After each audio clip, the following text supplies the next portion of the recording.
Hello, everybody. Welcome to the Positive Pessimist Podcast. It's Wrestling Wednesday. My guest today is Mark Ironside. Mark Ironside is a four-time All-American for the University of Iowa, two-time undefeated national champion. He was only defeated one time in his final 3 years of competition. He was coached by the legendary Dan Gable and got to train with the Brands brothers, and it's got some great stories and one of the best ever. I'm really looking forward to talking to him. So without any further ado, let's bring him in. When did you start wrestling? How old were you? Oh, I started wrestling when I was in 5th grade. I had a brother that was 2 years older than me. He didn't know anything about wrestling. He started 7th grade when I was offered in the junior high or whatever, and then he would come home and just practice moves on me and stuff that he learned. And then 5th grade of that, when I was in 5th grade that year, later on in the year after his junior high season was over, he was going to a tournament. So I kind of tagged along, and it's one of those things where I didn't have any wrestling shoes and didn't have a singlet, just showed up in tennis shoes and shorts and a T-shirt, and got my butt kicked. And the crazy thing is, my very first match of my entire life, without really knowing anything, I had to wrestle Jeff McGinnis, who, tech followed me before I knew the match even started, basically. Yeah. So it didn't go well. That tournament didn't go well, and I wasn't too excited about it. Didn't have a good tournament, but then a couple weeks later, I went and tried another one, and there was only like 4 people in my bracket. It was just like a little round-robin tournament, and I won it, and from winning that tournament and staying on that top block, it was just the best feeling in the world, and, just honestly just never looked back from there, and that's when it kind of all started. That's cool. Did your brother wrestle in college as well? Yeah, my brother Matt, who, like I said, was a couple years older than me, he was a state champ as well, too, in Iowa. And then he went on, after high school, he didn't wrestle at all. He kind of got on a bad kind of string of life, as, kids do sometimes out of high school, and wasn't very smart with some choices. And then after about a year and a half, he got his act together and straightened up, and then he enrolled into a junior college. And without even stepping foot on a mat at all, for like 2 years, he went in and he won a national title for Iowa Central Junior College his first year there. And then the next year, he was undefeated, ranked number 1 all year. And then unfortunately, in the quarterfinals, he dislocated his shoulder, and he ended up winning that match because it happened towards the end of the match, and he was ahead by enough. But won that match, made it in the semis, tried to wrestle in the semis, and just couldn't do it, and had to default to 6th, I think, or whatever that year, his sophomore year. And then after that, his college eligibility was up because he had actually started in a junior college when he first got out of high school, but it was only lasted like a month, and then he stopped going, so he had no more eligibility left. But he was a stud. My brother and I had, I owe a lot of my success and credit to him for teaching me the ropes and making me a better wrestler. And we used to fight and beat the crap out of each other, and kind of, he helped mold me, so to speak. Yeah, that's cool. I was wondering because I wrestled a couple years in JUCO and at Labette, and there was a stud named Ironside, and I always wondered if you were related to him somehow. So yeah, that must have been him. Yeah, Iowa Central Junior College. Yep. And we've got a couple similarities there as far as my brother was really good and had some trouble as well, and didn't step on a mat for almost 5 years, and he didn't win a national title, but he definitely was able to compete after not doing anything for 5 years, and we used to beat the crap out of each other as well. We used to really scare my mom how bad we would abuse each other. How did you do in high school? High school, the crazy thing is I never wrestled varsity my freshman year at all. I started behind at 125 pounds. I started behind a guy that won a senior that won a state championship and a state title that year. And I'm from Iowa, and we wrestled in the biggest class in Iowa, Class 3A, which is the biggest class. And a guy by the name of Ali Igram, I just couldn't beat him. I tried, I couldn't beat him out. He won a state title that year. I couldn't go up a weight class after that because my brother Matt was there. I couldn't beat him. I dropped down to a weight class of 119. There was another senior there. He placed 4th in the state that year. Couldn't beat him. I tried wrestling him off. I dropped all the way down to 112 pounds. Tried to wrestle off another senior that was there who placed 2nd in the state. that year, couldn't beat him. I just had nowhere to go. So I never got any varsity in my freshman year. And then my sophomore year, I wrestled varsity. I placed third. And then my junior and senior years, I won both years, my junior and senior years. Okay. Did you ever consider going anywhere besides Iowa?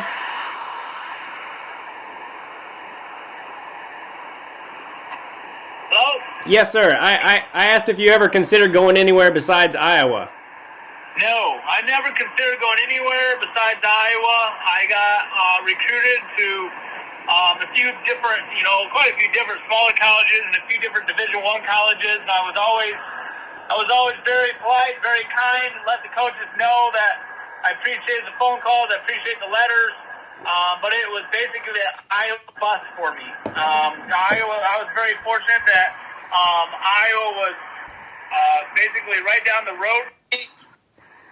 Iowa was right down the road for me, and like 25 miles from my house. And I grew up watching Iowa wrestling. I grew up watching Tom and Terry Brands, who were my role models and idols in college. And I knew when I graduated, they were just graduating from college, and those are the guys I wanted to train with. I wanted to be coached by Coach Gable. It was a perfect fit and situation for me. So it was either there or nowhere, and I was very fortunate that Gable come a-knocking and recruited me. What was it like the first time you met him? Was that kind of nerve-wracking for you? Of course. It's a legendary Dan Gable. I grew up watching, the Iowa wrestling meets, and then luckily for me, too, like I said, I was so fortunate I was only 25 miles away that I would go to all the Iowa wrestling meets that I was able to go to when I was in high school. If we weren't, my brother and I weren't wrestling. And when we weren't able to go to them. Even actually, honestly, if we were able to go to them, back in the day, there's VCRs, and we would tape the matches off of what's called Iowa Public Television. All the home matches were on Iowa Public Television. And my brother and I, that's basically where we learned and taught ourselves how to wrestle a lot of it, is we would watch those matches of the Brand brothers and other guys on the team at the time, the Steiner brothers and Mark Ryland and Bart Chelsvig and Travis Pfizer and Tom Ryan and Chad Zapital and just John Osendorf. Amazing, era there to watch some great guys. And we would play and stop and play in slow motion and pause and look at where their hands were, where they're attacking the legs, how they're doing it, rewind, and just wore those tapes out. And but when you meet Gable for the first time in person, it's just like, oh my God. It's like, to me, it was bigger than probably ever meeting, like if I'd ever meet like the President of the United States. This is Dan Gable, and it was quite an honor, and I was so blessed to be where I was at and do what I did.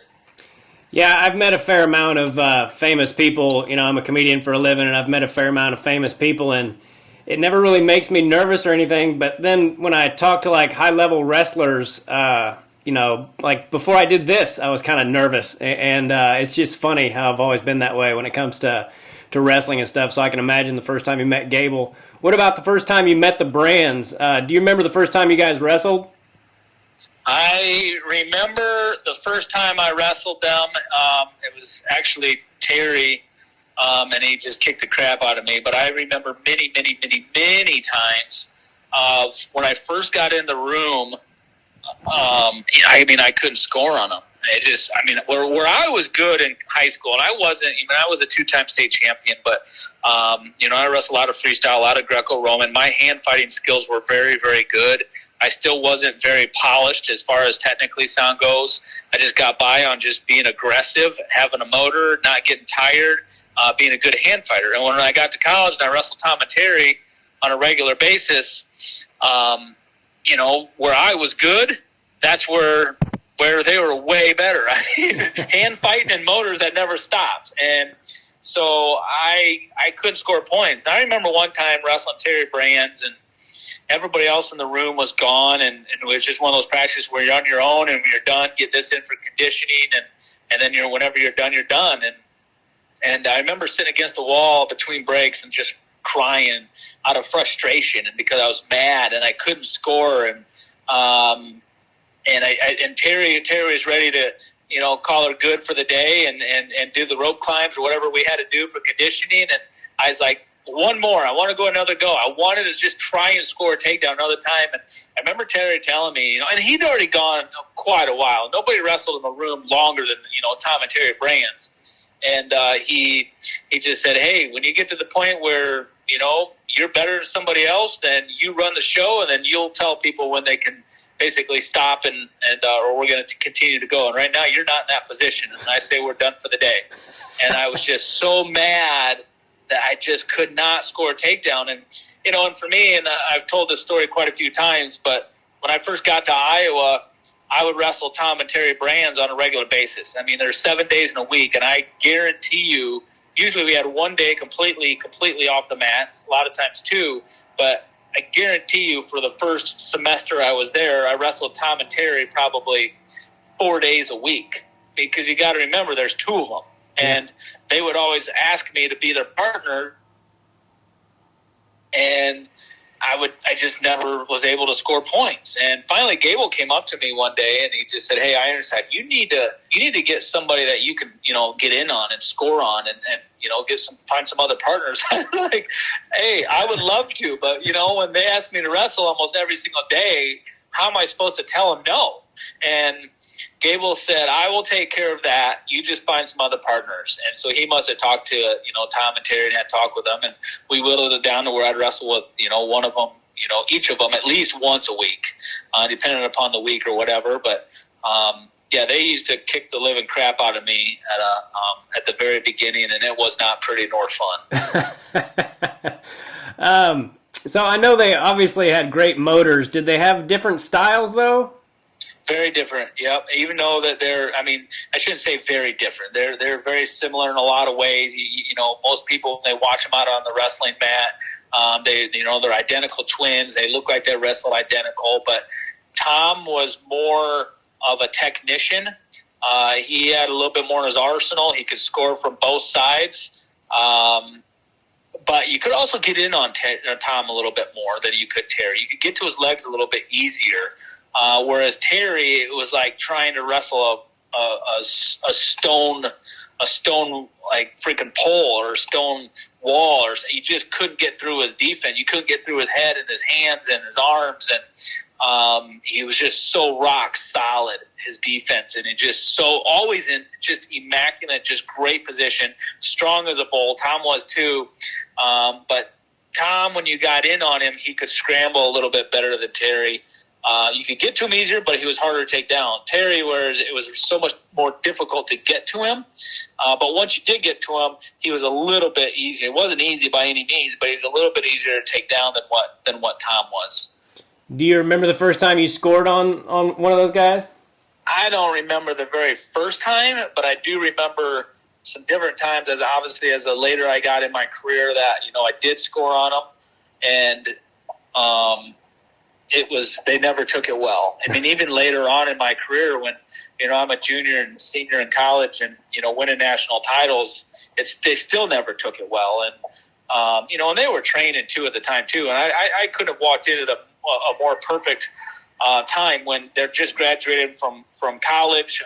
They won the world championships in '94 or 93, and so that's when I'm walking into the wrestling room. So they're training for the Worlds and Olympics. So I not only had them as coaches, and they're great coaches and spent a lot of time with me, not just beating me up in the room, but teaching me things too and working with me after practices. But I was able to wrestle with them every day while they were training, and I was just in a perfect situation there. But there's a lot of times where, like I said, they didn't take it well if I would take them down. And I can especially remember one time wrestling Terry Brands, and this was later on in my career. I had asked him to come in over Christmas break. We were all dismissed through Christmas break, and I had to come in at like 10 and 11 o'clock in the morning. I remember I took that morning off. I went hunting, and they had meet me in the room, and I was wrestling him, and I took him down, and with a zap tap, Chad Zappador, or knee tap, as a lot of people call it, and I had him kind of like in a headlock, and I was holding him on his back, and I remember him just screaming like, "I'm gonna fucking kill you! I'm gonna kill you!" And I'm like looking around the room, and there was nobody nobody in this room at all. It's just me and him on a day off over Christmas break. I don't think there was even a soul in the whole entire Carver Hawkeye arena. And I was like looking around, I was like, what do I do now? This is not going to be good. And and I was like, man, do I choke him out right now and then just grab my shit and run out of the room? Or do I let him off? But I don't want to just let him off because then he'll know it and it'll piss him off even more. Yeah. So we just kind of wrestled through it and got up and he came at me pretty hard. And it was a good, intense workout. But they didn't take, getting taken down in the room occasionally by me very well at all, which is what made them phenomenal and great competitors that they are. Yeah, what a great story. What made Gable such a great coach? I know you've been asked that a million times, but what would you say? It's easy, it's really, really easy because Coach Gable, the way that he could coach a team as a team, but yet as individuals was just second to none. I mean, the guy was a genius. He was a master at what he did. He got everybody to be on the same page as a team as a whole, but yet he didn't coach, like an example, he wouldn't coach Mark Ironside in the room on a daily basis like he coached Jeff McGinnis. And so, but yet at the same time, he got McGinnis what he needed, and he got me what I needed as well, too. And if he would have coached McGinnis exactly how he coached me, McGinnis probably would have quit, not made it through his career. And if he would have coached me like he coached McGinnis, I wouldn't have got the push that I needed, and I probably wouldn't have been near as successful as I was either. So, but he could just learn how to kind of push the buttons on each individual wrestler, and he worked hard at it. And it didn't come just automatic, I mean, he did a lot of research. He'd go back and he'd talk to the high school coaches of the athletes, and he'd go back and talk to the parents. Hell, he'd even call a grandparent or something. What makes this kid tick? He wanted to know everything about the history to find a way to get into that kid and make him respect him and kind of build a relationship with him and want him to perform for not only himself but for the program and for Coach Gable, and he was a master at it. That's awesome. Did he coach you all 4 years, or was Tom your coach one of those years? Well, Tom, Coach Gable was my coach for all 4 years, but my senior year, he had hip surgery, another one, and he was kind of like stepped back, and Coach Jim Zaleski was the interim coach that year. They hadn't completely named Coach Jim Zaleski the head coach, but he ran the show my senior year. My junior year ended up being basically Gable's last year of actually coaching the team. The Nationals that year, my junior year, were up in Cedar Falls, Iowa, which is like a touching city, a suburb, so to speak, of Waterloo, Iowa, where Coach Gable was born and raised. Cedar Falls was just right next door. The cities touch each other, and it was at Northern Iowa University. That was inside the Unidome. And then that year, when we went into the national tournament, John Smith and his Oklahoma State Cowboys were ranked number 1. They'd already beat us during the year that year, and they had basically done everything but give them the trophy. And we went in and had it was almost like a Cinderella story. We put together the greatest tournament ever wrestled, and it's still that way today. We set the record for the most points ever scored in a by a national championship team with, I think, 170 points, and like I said, it still stands today. And it couldn't have sent Gable out on a better or higher note. Yeah, I watched that story recently, actually, about his final season. Did you ever get to wrestle him, or was he done by then?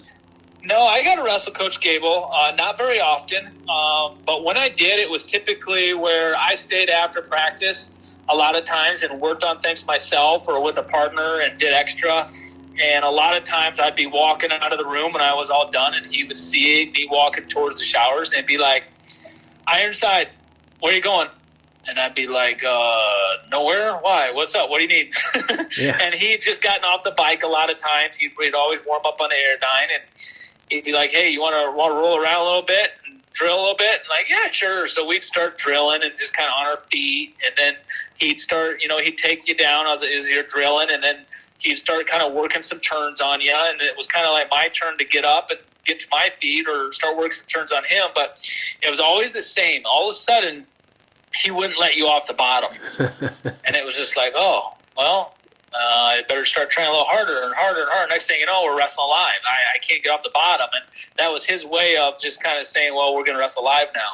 Yeah. And I could not get off the bottom ever from him. And there'd be times where he'd let me up to my feet. I'd be about have hand control, and then he'd just put me back down. And it was torture. It was like literally the most tortured thing I've probably ever been through. As far as frustration, even worse than not being able to get a takedown by, when I'm wrestling Tom or Terry, because at least you're on your feet, you're able to breathe, you're moving around, but when you're getting ridden like that and you can't even get your hip off the mat and your arms and your shoulders are being tortured and cranked on and turned over and you're on your back and you're being suffocated, it's literally like being held underwater. Yeah. And you can't come up for air. And I do remember one time, though, that I did get out. It's probably the last time I might have ever wrestled him, to be honest with you. I did get out, and I was so mad. I just finally got out, and I came across, we were on our feet, and I clubbed him so hard on the back of the neck. Like, bam, just with a club. And I didn't really think anything of it or whatever. And the next day, he comes into practice, and he's wearing a neck brace. And I didn't really think much of it or whatever, because every now and then he'd wear a neck brace. But his wife, Kathy, who can be kind of ornery, she was in practice. She came in to drop something off or something, I don't know, whatever that day. And she comes right over to me and says, "You see what you did to my husband? You see what you did? Look at it. He's got to wear a neck brace today." And before I could say anything, because I felt absolutely terrible, he comes over and he gets right into her and says, "Hey, you leave him alone. He's doing what he's supposed to do. You leave him alone." And so it was kind of, Kathy wasn't very happy. I remember getting out off the bottom and really hitting him hard on the back of that neck I was pretty upset and out of frustration. I finally got out and I kind of took out some aggression. But typically, you never got out from underneath the guy. You just didn't. She was just amazing in that top position. That's why, he had so many pins, throughout his, career. Yeah. Yeah, I've got so many questions I would like to ask about him, but there's other things I want to get to as well. So I wanted to ask you about... hey, I can barely hear you now for some reason. I think it's because I was holding the phone too far away from it. Can you hear me good now? There you go. Yep, okay. Now I got you. I wanted to ask you about the Kerry Colat match. What's your best memory of that, and what made him so tough? Well, first of all, obviously it's Kerry Colat. I mean, he's really, really respected. I mean, from high school to college, and when I was, a senior in high school, I go to the Nationals in Ames, Iowa that year, '93. I watch him there. I watch him beat, the Iowa Troy Steiner that year, who was so good, and I had a lot of respect for. And I mean, I knew Colat was just amazing. He was great, but at the same time, I mean, I didn't take a back seat to nobody, and and I went out like thinking I was going to win every match. And the thing about going into that match is Gable. I give a lot of credit to Coach Gable because he prepared me for that match perfectly. We didn't talk about Kerry Colat. We didn't work on wrestling Kerry Colat until he was the next person on the schedule. And that week, he embedded it into my head that I was going to beat Kerry Colat. And whether he believed it or not, it didn't matter. He made me believe it.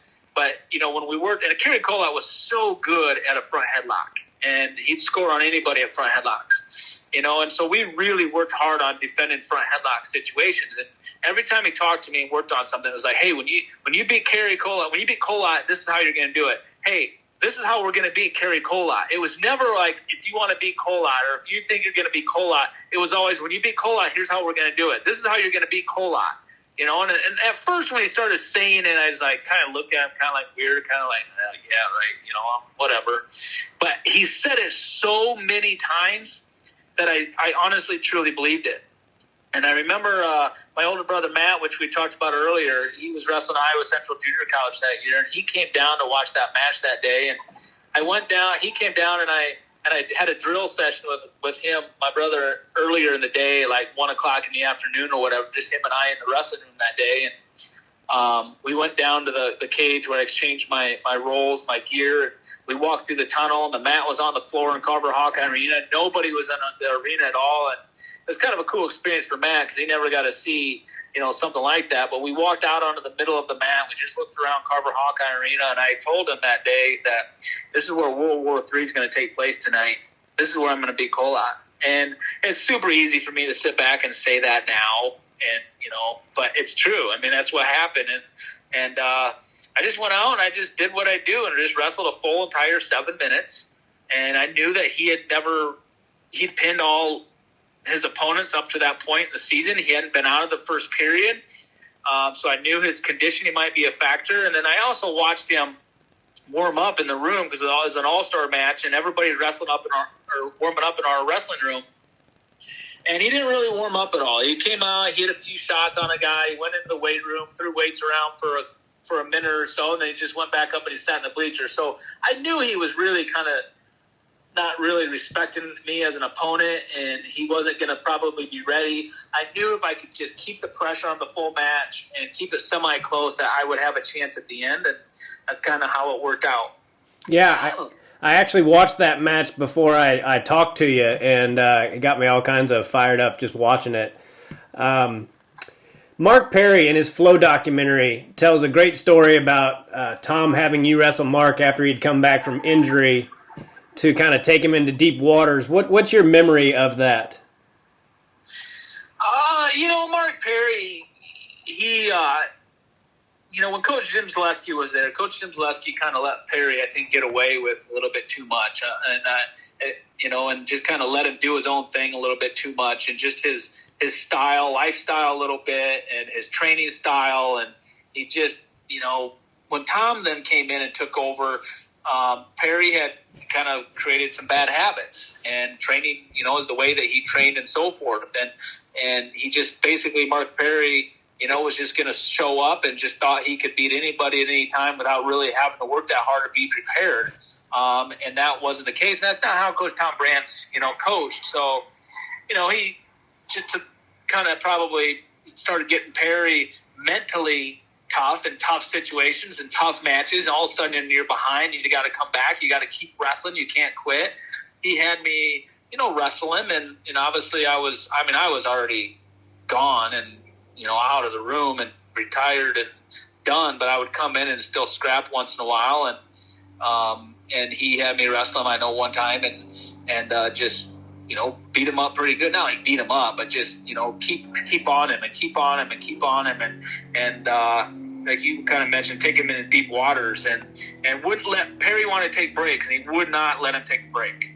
He made him stay in there and wrestle, And, I vaguely remember something about what Perry, that Flow Wrestling documentary said something, but I think it was a turning point in his career a little bit after that workout. And that was kind of the light bulb and kind of the thing that sparked that he needed to start taking things to another level and changing his training habits a little bit.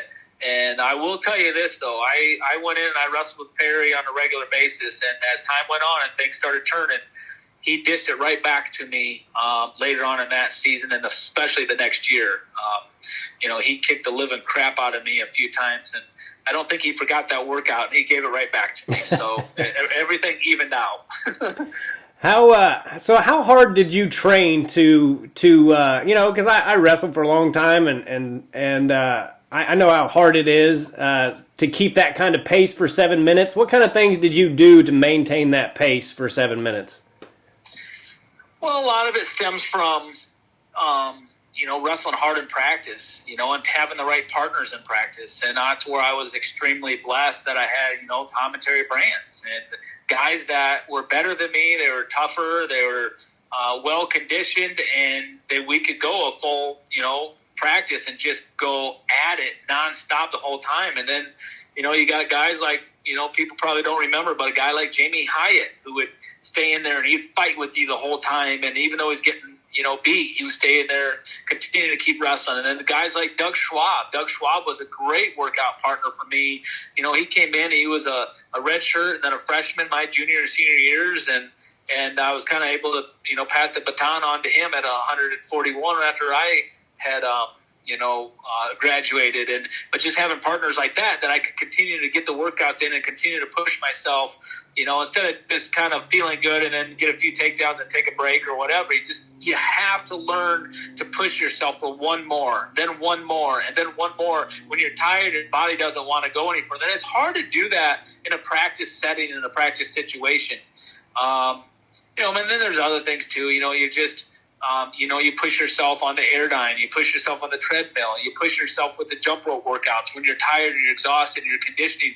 And not that it really helps your wrestling conditioning, because I'm a firm believer that, the best way to be in condition for wrestling is actually wrestling. But I believe that when you're putting yourself and you're pushing yourself in those other areas, whether it's an airdyne, a jump rope workout, or treadmill, or whether it's buddy carrying the heavyweight up the stairs at Carver Hawkeye Arena, more so you learn to push yourself mentally. And if you can push yourself mentally through those other conditioning workouts, then that's going to further help you be able to push yourself mentally during a wrestling match when it's later in a match and you're tired and the score's close, or you're behind and you don't have time to be tired. You got to keep putting points on the scoreboard, and that's where you need to push yourself in all areas to better yourself, in a live situation. Yeah, I unfortunately didn't learn until way past my wrestling career that you're a lot more mentally tough than you realize, until you put yourself in that situation and you can push through things that you didn't realize you could. And unfortunately, I think that saying, youth is wasted on the young. Sometimes when you're young, you don't realize the things you're capable of when you've got the body to do it. And then you get a little older and you realize you can do things. And so I also watched your St. John match, the last match you lost in college, and does that ever still make you mad? Because I'll be honest with you, man, I can't believe how much he got away with stalling in that match. I felt like he did. Did you feel that way? Does it still bother you? It does, but it's not something I think about all the time or every day. It is what it is. It's, you can't go back and re-wrestle the match. Yeah. If I needed to be a little bit better and more prepared and better on the bottom position to be able to come out. But there's a lot of things since that match that actually changed in college wrestling from the rules standpoint right after that year and further down the road too. Like fleeing the mat, became a call. Stalling became more evident, the other thing is if you watch that match, the way he was locking it over from the top position, coming over the head and arm and just hanging on. And then every time they would go to a stalemate, the referee would never call stalling, just go to stalemate every single time. So, but now that's an automatic stalemate the first time, and then it's automatic stall call the second time. He was the master at stalling, like you said, and keeping a match close. And that's how he beat me. He outwitted me in that match, so to speak. But at the end of the day, it was my fault that, when we were in overtime and the whistle blew, I came across reaching. I was so aggressive. I got caught. I got come up out of my stance reaching, and all he had to do was hit a little duck, and I basically fell right over the top of him, and he took me down.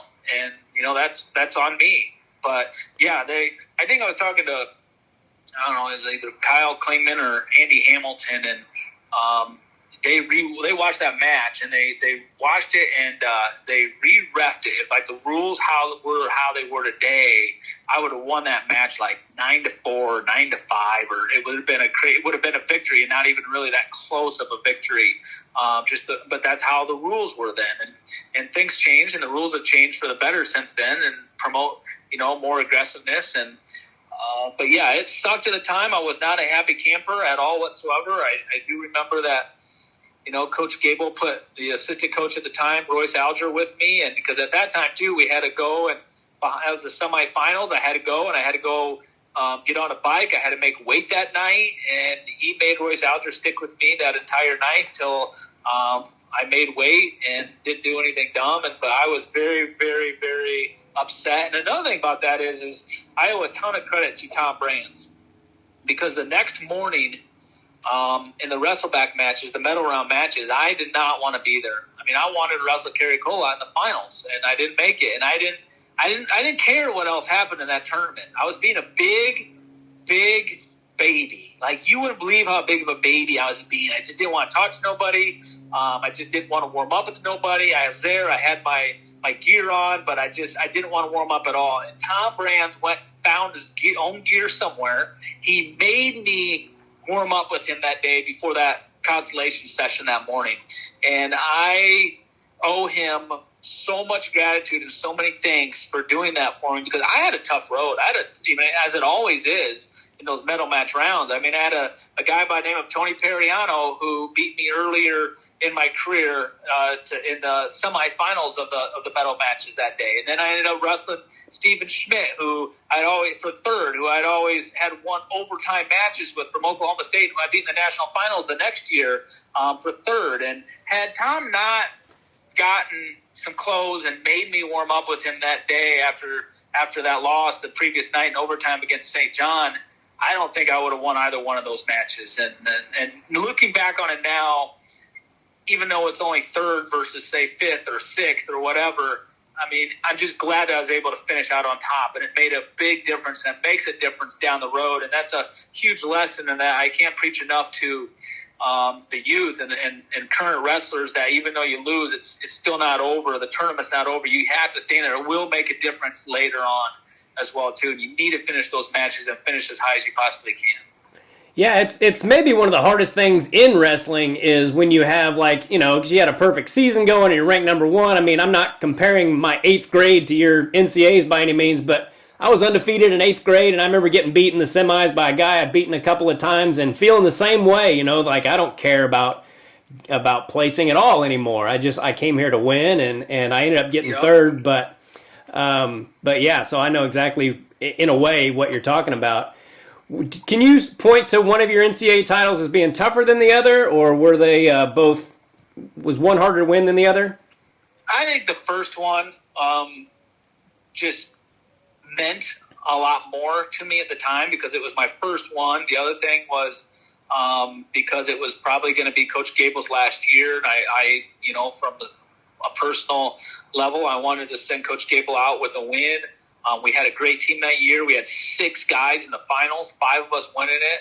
And I was also wrestling Stephen Schmidt, who every match I'd ever wrestled was either a 1-point match or overtime, and I knew it was going to be a tough match. And then it just, when I won that first title, and it was like in my own backyard too, because I'm from Cedar Rapids, which is only 45 minutes to an hour away from Cedar Falls, where the tournament was. So I had a lot of people there, and it was just a weight lifted off of my shoulders, kind of, so to speak. And it's just like, I did it. I finally did it. This is my goal. This is what I wanted. And it's just a great feeling. And as a lot of people know, whether it's a state title as a high school athlete or a national title as a college athlete. And by the time I got to the second one, I kind of expected myself to win, and I'd already been there. I had done that, and it was great that I was able to end my career like I did with another national title, another undefeated season. But that first one was big. It was really, really special. And who did you beat for that second one? Was it Michael Leitner?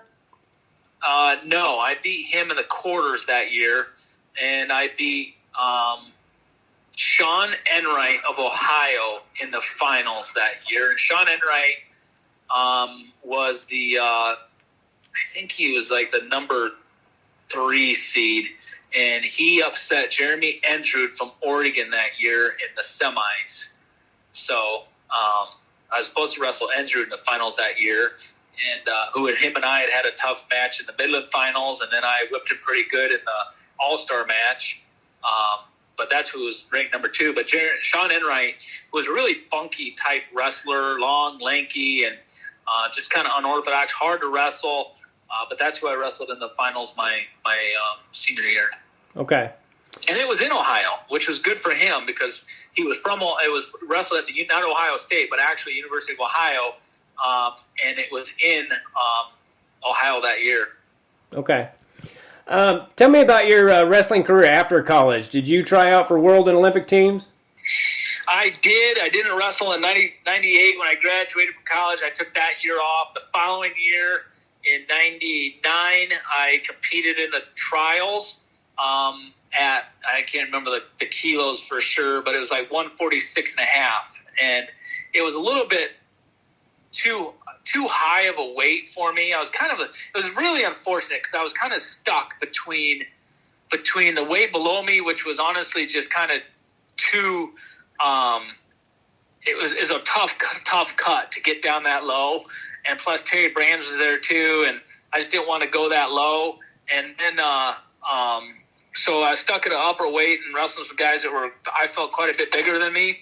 And it was very unfortunate too, because that year the week of the World Team Trials that year, I was after a workout one night, I went fishing, and I went out and I caught a channel cat catfish, and it was on the dock, and I went down to reach to grab it really quick, and the back dorsal fin went right through my finger and severed a nerve in my finger, my index finger on my right hand, and it cut the nerve right in half.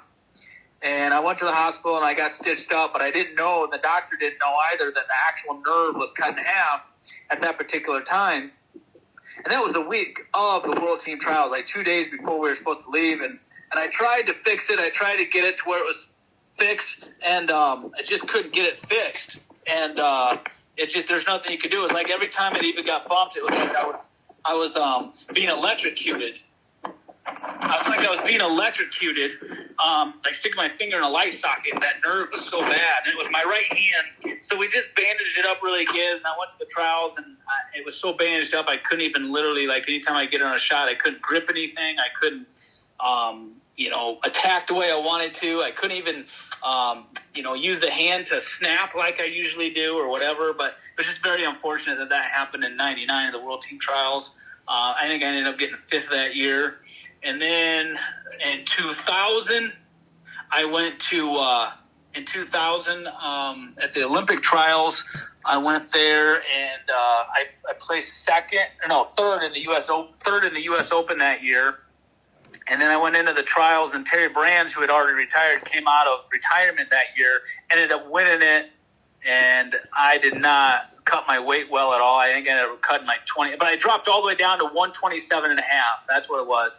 And I hadn't been down there since I was a sophomore in high school. Yeah. And I did not do a good job of cutting weight for that. I cut like 20 pounds in like 2 days, and I had nothing in me, and I just did not wrestle well. And I ended up getting third at the trials, but I lost to a guy that I had either teched or pinned every single time, first round. And I battled back, and I did well battling back, but Terry actually ended up winning it that year. And then after that,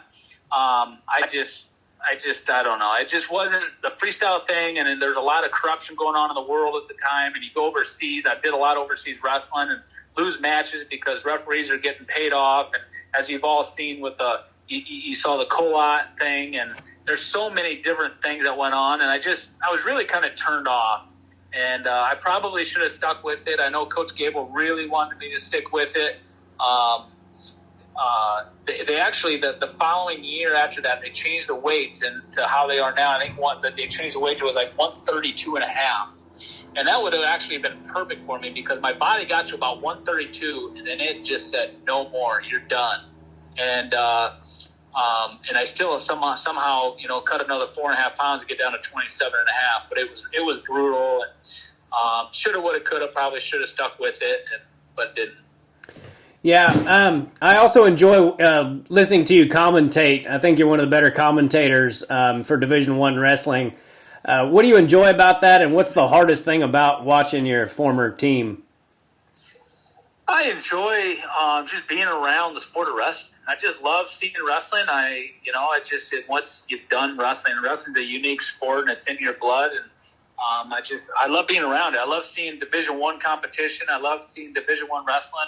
It's enjoyable for me to be around the guys, around the team, and I've been doing it since 2001. So for over 20 years now, I've been doing the radio and traveling with the team and watching these groups of kids and these classes of kids kind of come through the Iowa program and seeing them not only on the mat but getting to know them off the mat's been really good too. And so many great times and.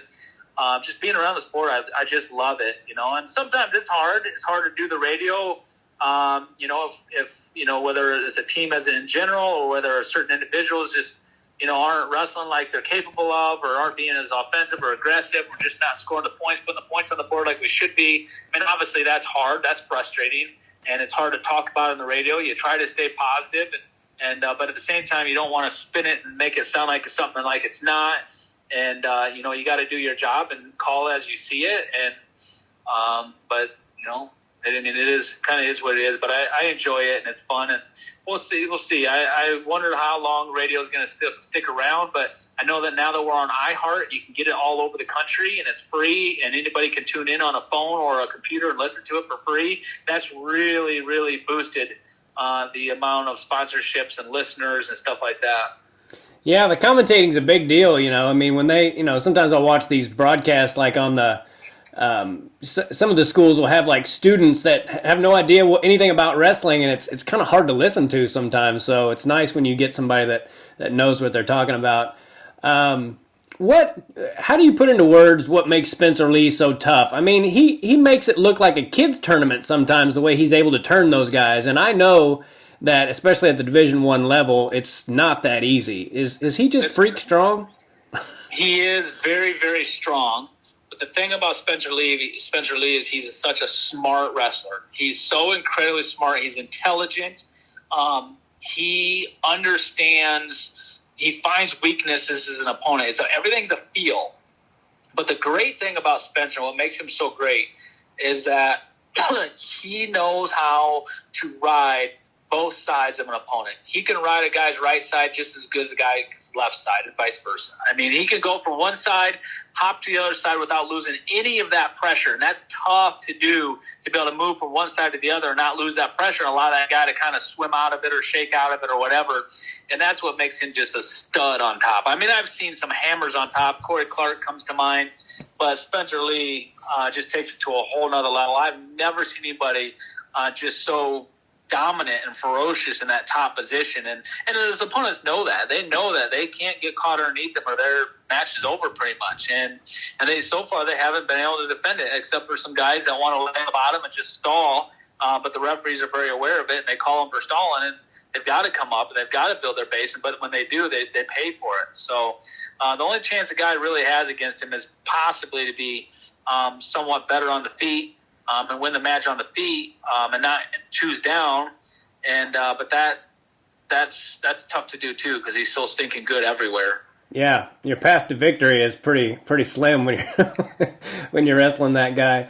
Have you spoken much to Austin DeSanto? What's something people don't know or understand about Austin? Because I don't like when people knock Austin DeSanto. He reminds me of my little brother, and I had tears in my eyes when his tournament ended and he didn't get what he wanted and all that. I've just always kind of liked Austin. What is it, something people don't know about him? Well, I mean, early on in his career, he kind of got a bad rap, and, he didn't handle losing very well. And I think that's a testament to Tom and Terry Brands and the Iowa coaching staff, is how they took this kid from, Pennsylvania that, is basically his mom sent out to Iowa, and the coaching staff at Drexel even said, you know what, if you want to go somewhere that is going to really, really be able to turn you around and help you both on and off the mat, it's the University of Iowa. And they really, it was a process. They had to really work with him on doing things to make sure he kept his cool and stuff. And they did. They did a great job. And I'm telling you right now, I'll be the first to tell you, that kid is the most polite kid and the most respectful kid that probably I've ever come through the Iowa wrestling program. Every single time you talk to him, it's yes, sir, yes, Mr. Ironside, yes, thank you, sir, yes. I mean, it's just, he's so incredibly respectful, and he's like a sponge, and he just takes in everything that you say or you talk about or whatever, and he lives and breathes the sport of wrestling, and he loves it. And I think towards the end of his career, I think his opponents and even the opposing fans started realizing that a little bit and catching on to that. And it was heartbreaking to have him not get what he wanted, but at the same time, he just got beat, and he just needed probably to add a little bit more to his arsenal and try some different things against RBY, because what was working early on for him didn't work later on down the chute for him, and just probably just needed to keep adding to the arsenal and get better at certain things, and just wasn't able to do it enough to get on to beat RBY. And RBY had a great national tournament this last year. So unfortunate, but just, man, what a great kid. I know he's going to continue to wrestle for the Hawkeye Wrestling Club. Yeah, it was cool to watch his growth, because sometimes you would see him want to get mad or pissed off, and he would collect himself during the match, and you could see it, and it was just cool to see. I also wanted to ask you, I won't keep you on here much longer, but what do you have an opinion on the greatest Hawkeye ever? I know that's a very difficult question, but that is a very, very difficult question. You can't really pinpoint it on one particular individual over another. And, they always say, like, who's the greatest wrestler of all time? Who's this? Who's that? And it's hard because, there's so many great wrestlers, but at the same time, the way I look at it, too, is, like, you got to look at their competition. Like, who had some serious competition and still was successful? And that's how I look, and that's how I know, like, Tom and Terry Brands were so freaking good. I mean, Tom Brands is wrestling Dave Zuniga. He's wrestling freaking Alan Freed all the time, and Kendall Cross. Terry Brands is wrestling Kendall Cross. And there's so many great wrestlers that those guys wrestled and overcame and won. And, but you could go up and down. I mean, Randy Lewis was one of the greatest of all time. And Royce Alger, the greatest of all times. And, even though Royce was only a two-time national champion, there's some other two-timers, and nobody's been a four-timer yet. But it's hard. It's really, really hard. You can recalculate and see who had the toughest competition, all that. But that's something you got to take into.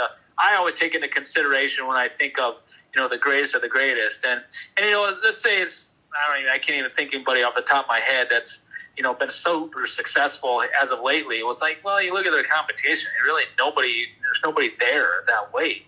Well, that's not that wrestler's fault. I mean, they can't just pick and choose his competition or whatever, but at the same time, it's like they didn't have a true nemesis, like back and forth battles. Both guys, went on to be, Olympic champions or in the Olympics, It's like, like me, I wrestled Jamel Kelly, my senior year, who ended up being a Olympic silver medalist. And, and there's just, you got to have kind of look at their competitions. But I just always go back to Tom and Terry Brands because that's who my idols were growing up, and there was nobody better. And in my opinion, there never will be any better. But, how can you say someone's ever going to be better than Spencer Lee at the same time? Yeah. Yeah. Would you? Like Spencer Lee didn't have a Terry Brands to compete against. What if Terry Brands was the same age and same level of the same era as Spencer Lee? Could Spencer Lee wrestle 7 minutes at that pace against Terry Brands, who's in super solid position all the time and extremely strong, freaking great wrestler, and can wrestle like nobody else for a 7-minute match? I mean, what if Spencer Lee would have came in as a freshman and Terry Brands is a senior? Just stuff like that. It's hard. It just gives you talking points, something to talk about. Yeah, or like Sammy Henson, it's like, well, could Spencer turn Sammy Henson like that? And you just don't know without being able to see it. And sometimes it's hard to think that guys from that era can get beat by guys from this one, when you grew up watching that guy, and all that stuff goes into it. Do your kids wrestle? I have 3 daughters, and none of them wrestle. No, they love the sport of wrestling. They don't miss any Iowa meets unless they have to. I got one in college now. One's a senior, one's a sophomore. They love the sport of wrestling, but they just kind of got it. Women's wrestling evolved just a little bit too late for them, and but none of them wrestled or anything. They're wrestling managers, and they love the sport. Softball players, volleyball players, but no wrestlers, no boys. They still like to. They like to go to the races. They watch me race. They like to go hunt. They like to do a lot of fun. Just even though they're girls doesn't mean they can't do stuff with dad type of thing, but no wrestlers. Were you ever able to wrestle Steve St. John again? I did in freestyle in a tournament, the Sunkist Open. I think the following year, and he beat me there too. He beat me in freestyle. He was a great freestyle wrestler, but he never made the U.S. team or anything like that. But I was 0 for 4 against St. John. He beat me my freshman year at the Nationals in the quarterfinals. He beat me in the dual meet my sophomore year. He beat me in the semifinals and overtime my junior year, and then he also beat me in freestyle. So he just always had my number there. I wish that I would have beat him at least once in there somewhere, but never did. Yeah.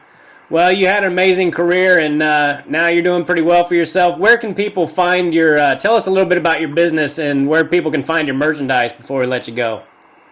Well, I own two different businesses. One's called Iowa Style Apparel, and what that is a retail store in Cedar Rapids, Iowa. It's called Iowa Style Apparel. You can find us online, and that in there has all the Iowa Hawkeye gear, even some Iowa State, UNI, and some local high school stuff. But if you want anything Iowa wrestling related, that's where you'll find it. And then the other side of my business is Ironside Apparel Promotions. That's the custom side of the business, where we do like custom orders for businesses, sports teams, schools, organizations, and stuff like that. So you can obviously find us online too there at Ironside Apparel as well. So Iowa Style Apparel and Ironside Apparel.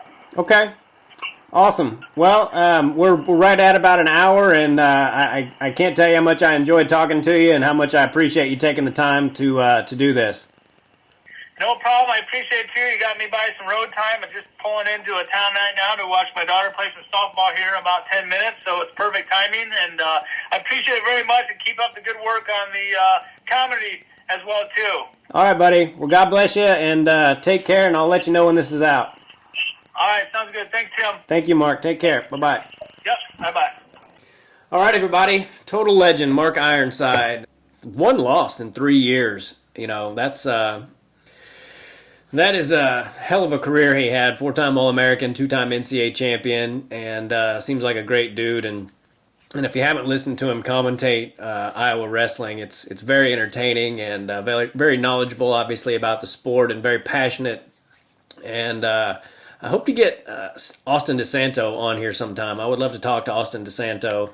I think I've said before in other podcasts that he reminds me a lot of my little brother, who passed away a little over a year ago, and so I've always had a soft spot for Austin DeSanto, and you know, I'm a wrestling fan first of all, but I do like the Hawkeyes. I've always liked the brands, and so it's always cool for me whenever I get to talk to these guys, and hope you guys enjoyed that. And if you did, make sure and comment positively and share it and that kind of thing. I would really appreciate it.